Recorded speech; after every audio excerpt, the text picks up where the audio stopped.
புது phones launch ஆகும்போது 5 nanometre chip use பண்ணியிருக்கோம், 3 நானோமீட்டர் சிப் யூஸ் பண்ணியிருப்போம்லாம் ஆட் போடுவாங்க. ஓகேங்களா? இந்த நானோமீட்டர்னா என்ன? ஏன்னா அதை அவங்க பெரிய விஷயமா காட்டுவாங்க. பேசிக்காக கம்ப்யூட்டர்ஸில் இருக்கிற சிப்பு வந்து எப்படி ஆப்ரேட் பண்ணணும், அதுக்குள்ளே டிரான்சிஸ்டர்னு ஒரு பொருள் இருக்கும். இந்த டிரான்சிஸ்டர் ஆன் இல்லை ஆஃப் ஆகக்கூடிய கேப்பபிலிட்டி இருக்குது. டிரான்சிஸ்டர் ஆன்னா அது 1, ஆஃப்னா 0. இந்த மாதிரி transistors millions of transistors chip மேலே அடிக்க வைப்பாங்க. ஓகேங்களா?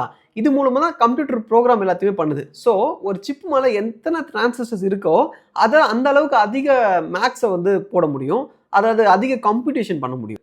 ஆனால் ஃபோன்ஸில் வந்து நம்ம பெரிய சிப்பை வைக்க முடியாது, ஏன்னா அதில் சைஸே ரொம்ப லிமிட்டட் தான். நெக்ஸ்ட் ஜென்ரேஷனுக்கு பவர்ஃபுல்லாக ஆகிறதுக்கு என்ன பண்ணுவாங்கன்னா, அந்த சிப்புக்குள்ளே வச்சிருக்க டிரான்சிஸ்டர் சின்னதாகிக்கிட்டே போவாங்க. போன வருஷம் வந்த சிப்பில் 1 மில்லியன் டிரான்சிஸ்டர் வச்சுருந்தாங்கன்னா, அடுத்த வருஷம் வர சிப்பில் டிரான்சிஸ்டர் சைஸை பாதியாக குறைச்சி 2 மில்லியன் டிரான்சிஸ்டர் அதே சிப்பில் அடிக்க வைப்பாங்க. இது பண்ணுறதுனால அந்த சிப் வந்து டபுள் த பர்ஃபார்மன்ஸ் கெயின் பண்ணுவாங்க. அண்ட் ரீசெண்டாக வந்த சிப்ஸில், அதாவது அந்த ஐஃபோன் 17 வந்த சிப்பில் வந்து 3 நானோமீட்டர் டிரான்சிஸ்டர் செஞ்சு உள்ளே வச்சுருக்காங்க. ஓகேங்களா? ஸோ அந்த ஒரு கம்ப்யூட்டிங் பண்ணுற டிரான்சிஸ்டரோட சைஸ் வந்து 3 நானோமீட்டர். இந்த நம்பர் வந்து ஆனால் ரொம்ப ரொம்ப கோளாறான ஒரு நம்பர். ஏன்னா இது எவ்வளோ சின்ன தெரியுங்களா? ஒரு ஆட்டம், ஒரு கோல்டு பீஸ் சொல்லுங்க, கோல்டு ஆட்டம், ஒரே ஒரு ஆட்டமோட சைஸ் வந்து 0.25 நானோமீட்டர்.